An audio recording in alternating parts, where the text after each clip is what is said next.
The last lesson, जिनके author है Alfonso डोडे, जो कि एक फ्रेंच नॉवेलिस्ट होने के साथ एक शॉर्ट स्टोरी राइटर भी है।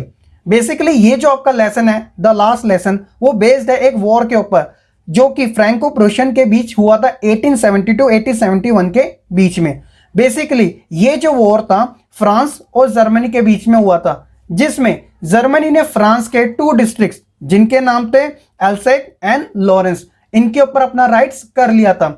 आफ्टर दैट बर्लिन से ये ऑर्डर आया था, जो कि जर्मनी की कैपिटल थी, कि इन 2 डिस्ट्रिक्ट्स के अंदर अल्सेस एंड लॉरेंस यहां पर फ्रेंच लैंग्वेज की जगह अब जर्मन लैंग्वेज पढ़ाई जाएगी। तो इसी बेस पे ये आपका लेसन का नाम रखा गया द लास्ट लेसन। कहने का मतलब कि अब इन 2 डिस्ट्रिक्ट्स के अंदर फ्रेंच लैंग्वेज नहीं पढ़ाई जाएगी, अब से जर्मन लैंग्वेज पढ़ाई जाएगी। बेसिकली इस वॉर से जो इफेक्ट पड़ा था एल्सेक एंड लॉरेंस के स्कूल पे, उसी के बारे में हम जानेंगे कि अब यहाँ पे फ्रेंच लैंग्वेज नहीं पढ़ाई जाएगी, अब से जर्मन पढ़ाई जाएगी। तो क्या इफेक्ट हुआ था इस बारे में ये टोटल लेसन दे रखा है, आइए समझते हैं इसी के बारे में। फ्रॉम द बिगनिंग, शुरुआत होती है इस लेसन की कैरेक्टर के साथ। तो इस लेसन के अंदर टोटल 3 कैरेक्टर है, लेकिन मेन जो कैरेक्टर है वो सिर्फ 2 ही है। पहला जो कैरेक्टर है वो एक स्टूडेंट का है और दूसरा जो कैरेक्टर है वो एक टीचर का है। तीसरा वाला मैं आपको इसी स्टोरी के बीच में बताऊंगा। तो जो स्टूडेंट है उसका नाम है लिटिल फ्रेंच। अब आपको यहाँ पे फ्रेंच लैंग्वेज और फ्रेंच इसके नाम में कंफ्यूज नहीं होना, तो लिटिल फ्रेंच के नाम से आप स्टूडेंट को जानोगे। और दूसरे जो है वो टीचर है जिनका नाम है एम हेमल, जो कि स्कूल के अंदर फ्रेंच लैंग्वेज को पढ़ाया करते हैं। तो ये दोनों है इस लेसन के मेन कैरेक्टर। ये स्टोरी शुरू होती है फ्रेंच के साथ, जो कि उन दिनों अपने घर से स्कूल के लिए काफी लेट निकला था और उसके माइंड में काफी डर भी था। और ये डर क्यों ना हो, क्योंकि उस दिन जो फ्रेंच के टीचर थे एम हेमल, वह क्लास में बच्चों से पार्टिसिपल पर क्वेश्चन आस्क करने वाले थे। And fact is French did not know the first word about them. कहने का मतलब कि फ्रेंच एक शब्द भी नहीं जानता था पार्टिसिपल के बारे में। दैट इज द रीजन कि उसके माइंड में ये डर बना हुआ था स्कूल जाने के लिए। आफ्टर दैट, उसके बाद फॉर अ मोमेंट, कुछ पल के लिए फ्रेंच ने सोचा कि क्यों ना वह स्कूल बंक कर ले और spending the day out of door, यानी कि वह अपना समय स्कूल के बाहर बिताए। अक्सर ऐसी थिंकिंग बच्चे के माइंड में आ जाती है जब कभी ऐसी सिचुएशन उसके माइंड में क्रिएट होती है। It was so warm so bright, means कि वो जो दिन था काफी सुहावना भी था, काफी गर्म भी था और धूप भी निकली हुई थी। तो फिर क्यों ना बंक किया जाए और मजे लिए जाए बाहर के। The birds were chirping at the edge of the woods. पेड़ के किनारे जो पक्षी थे बर्ड्स थे, वो चिरपिंग कर रहे थे, यानी चहचहा रहे थे। और साथ ही वहां पे जो प्रोशिया के जो सैनिक थे, जो सोल्जर थे, वह ड्रिलिंग भी कर रहे थे। What is the meaning of drilling? तो देखिए क्या होता है बच्चों, आपके स्कूल में भी कई बार ये एक्टिविटी हो चुकी होगी, आपसे करवाई जाती है कि जैसे अर्थक्वेक के लिए आपको ड्रिलिंग करवाई जाती है। इसमें क्या होता है कि एक हूटर बजता है और सारे बच्चे जो बिल्डिंग से एक प्लेग्राउंड के अंदर गेट टुगेदर होते हैं। वो जो सिचुएशन होती है वह काफी कामफुल वाली होती है, काफी शांत वाली होती है, ताकि वह ऐसी सिचुएशन में घबराए ना। तो उसे हम ड्रिलिंग कहते हैं। तो सोल्जर भी क्या करते हैं, वो ड्रिलिंग कर रहे थे उस समय। ये सारी चीजें फ्रेंच को काफी अट्रैक्टिव लग रही थी। क्यों ना लगे, आप करोगे तो आपको भी अट्रैक्टिव लगेगी। बट क्या हुआ कि उसके माइंड में ये चीज आई कि वह सही नहीं कर रहा और वह दोबारा से अपने स्कूल की तरफ लौट चुका, क्योंकि जो उन्होंने डिसीजन लिया था कि वह बंक करेगा, बट वो बंक को कैंसिल करके वह अपने स्कूल की तरफ लौटने लगा। When he passed the town hall, there was a crowd in front of bulletin board. जब वह टाउन हॉल के पास से गुजर रहा था तो उसने बुलेटिन बोर्ड पे बहुत सारे लोग इकट्ठे देखे। तो उस बुलेटिन बोर्ड पे फ्रेंच के बारे में लास्ट 2 ईयर में जितनी भी बुरी चीजें हुई थी वो सारी चीजें उस बुलेटिन बोर्ड पे लिखी हुई थी और लोग उन्हें रीड कर रहे थे। जैसे example, the lost battles, the draft, the order of the commanding officer. तो इस प्रकार की जो न्यूज थी वो बुलेटिन बोर्ड पे लिखी हुई थी जिन्हें लोग पढ़ रहे थे। लेकिन फ्रेंच जो था वो काफी जल्दी में था, क्योंकि उसे स्कूल पहुंचना था। तो वह स्कूल की तरफ तेजी से दौड़ने लगा। तो उसी भीड़ में से एक व्यक्ति की आवाज आई कि डोंट गो टू फास्ट, आप ज्यादा जल्दी ना करें। You will be get to your school in plenty of time. आपके पास अपने स्कूल पहुंचने में काफी ज्यादा टाइम है। क्योंकि वो जो न्यूज थी उसे पता चल चुकी थी उस व्यक्ति को, लेकिन फ्रेंच जो था अभी भी इस चीज से अननोन था, उसे नहीं पता था कि अब स्कूल के अंदर फ्रेंच लैंग्वेज नहीं पढ़ाने वाली है, अब से जर्मन लैंग्वेज आने वाली है। तो दैट्स अ रीजन कि उस व्यक्ति ने ये बोला था कि आप जल्दी ना करें, आप आराम से अपने स्कूल पहुंच जाएंगे। But Franz thought he was making fun of me. लेकिन फ्रेंच को लगा कि वह व्यक्ति उसके साथ मजाक कर रहे हैं। So he reached M Hamel's little garden all out of breath, यानी कि वह हाफ तो है किसी भी तरीके से एम हेमल के एक छोटे से बाग पर पहुंच चुका, क्योंकि वहीं पे स्कूल एग्जिस्ट हुआ करता था, यानी मौजूद था।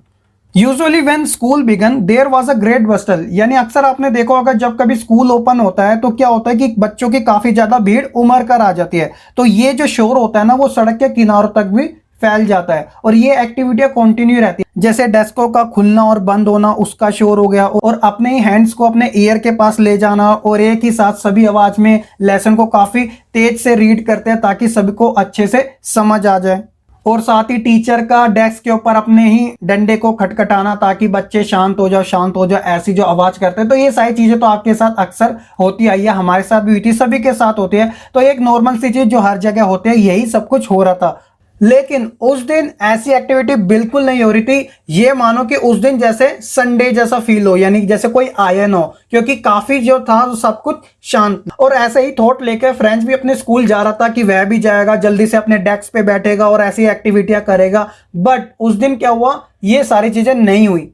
जब वह स्कूल पहुंचा तो उसने देखा कि वह बिल्कुल शांत था, जैसे मानो कि संडे हो, कोई बच्चा आया ना हो। उसने अपने खिड़की से देखा कि उसके जो फ्रेंड्स थे वो ऑलरेडी डेस्क पे बैठे हुए थे, कोई शोर शराबा नहीं हो रहा था, इट्स साइलेंस। और जो फ्रेंच के टीचर थे एम हेमल, उनके हाथ में एक डंडा था और वह काफी हॉरिबल यानी भयानक से लग रहे थे, ऐसा फ्रेंच को फील हो रहा था। जैसी फ्रेंच अपनी क्लास के पास पहुंचा तो उसके माइंड में ये चीज आई थी कि I had to open the door and go in before everybody, कि मुझे सबके सामने दरवाजे को ओपन करके अंदर को जाना था, जिससे सारे बच्चे मेरी तरफ देखेंगे। तो वो काफी इस चीज को लेके फियर था, डरा हुआ था। आप इस बात का इमेजिनेशन कर सकते हो अपने माइंड में कि कैसा फील होता है उस समय बच्चे के माइंड में।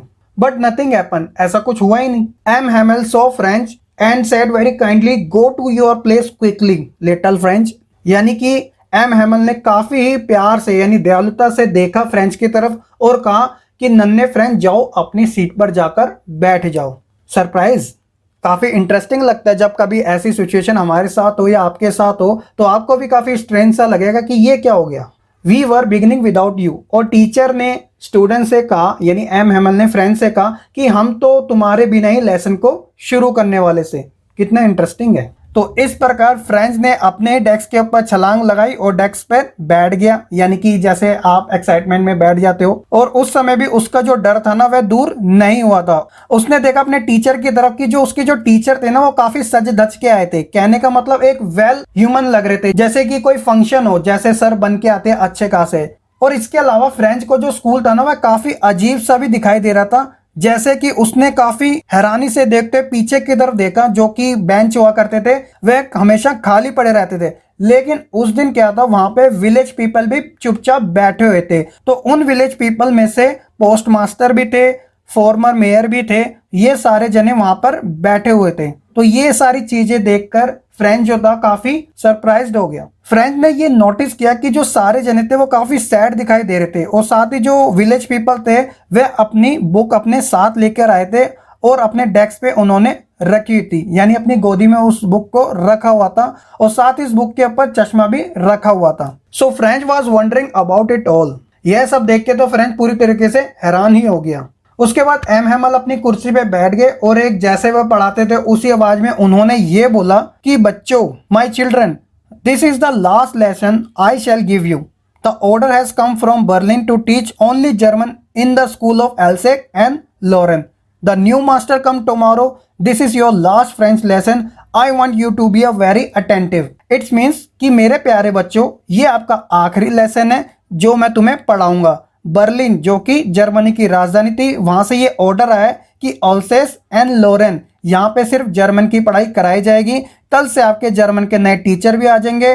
फ्रेंच लैंग्वेज में ये आपका लास्ट लेसन है। मैं चाहता हूं कि आप मेरी बात को काफी अच्छे तरीके से यानी अटेंटिव तरीके से सुने। ये सारे वर्ड सुनने के बाद what are thunderclap this word were to Franz. कहने का मतलब ये सारे शब्द ही फ्रेंच को एक कड़कती हुई बिजली के तरिए उसके दिल पे जाके लगे। और अब उसे ये समझ आ गया कि जब वह स्कूल की तरफ आ रहा था तो एक व्यक्ति ने उसे जल्दी जाने के लिए मना किया था।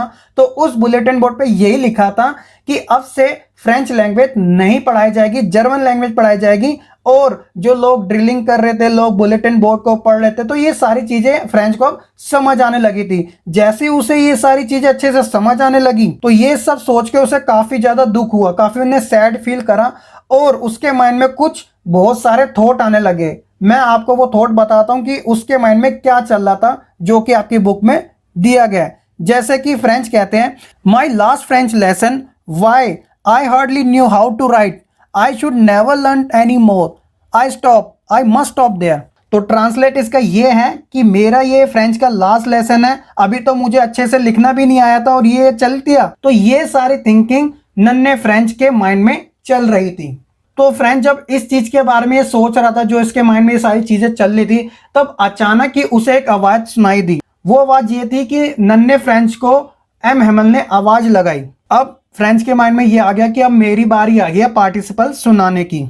अक्सर ऐसा होता है, बच्चों में काफी फियर आ जाता है जब उन्हें इन चीजों के बारे में नहीं पता होता, यानी कि जो चीजें अब उनसे पूछी जाने वाली है उन्हें उसका एक वर्ड भी नहीं आता, तो वो कैसे अपने आप को वहां पे रिप्रेजेंट करेगा अपने टीचर के सामने, जो कि काफी ज्यादा डरावने थे फ्रेंच की नजर में। जैसे ही फ्रेंच ने पार्टिसिपल के शब्द को सुनाना शुरू किया तो वह पहले ही वर्ड पे अटक गया, क्योंकि उसे आते नहीं थे। अक्सर ऐसा होता है बच्चों के साथ। तो क्या हुआ, वह अपना डेस्क को पकड़ के खड़ा हो गया और उसका दिल काफी तेजी से बीट करता रहा, धड़कता रहा, और वह अपनी नजरों को ऊपर उठाने की हिम्मत भी ना कर पाया। लेकिन उसी दौरान एम हेमल ने यह कहा कि नन्हे फ्रेंच, मैं तुम्हें नहीं डांटूंगा। और इस बात पे एम हेमल ये कहते हैं कि हम रोज अपने आप से ये कहते हैं कि अभी तो हमारे पास बहुत सारा टाइम है। जैसे आपके माइंड में भी यही चलता है, अभी एग्जाम थोड़ी, अभी तो मार्च में एग्जाम है, मेरे पास 4-5 महीने में बहुत अच्छा कवर कर लूंगा। यही बात एम हेमल कहते हैं फ्रेंच से कि हमारे पास तो बहुत टाइम है, हम इसे कल पढ़ लेंगे। और देखो अब हम कहां पर आ गए। ऑल्सेस के साथ यही सबसे बड़ी मुसीबत है कि वे हर दिन अपने काम को अगले दिन पे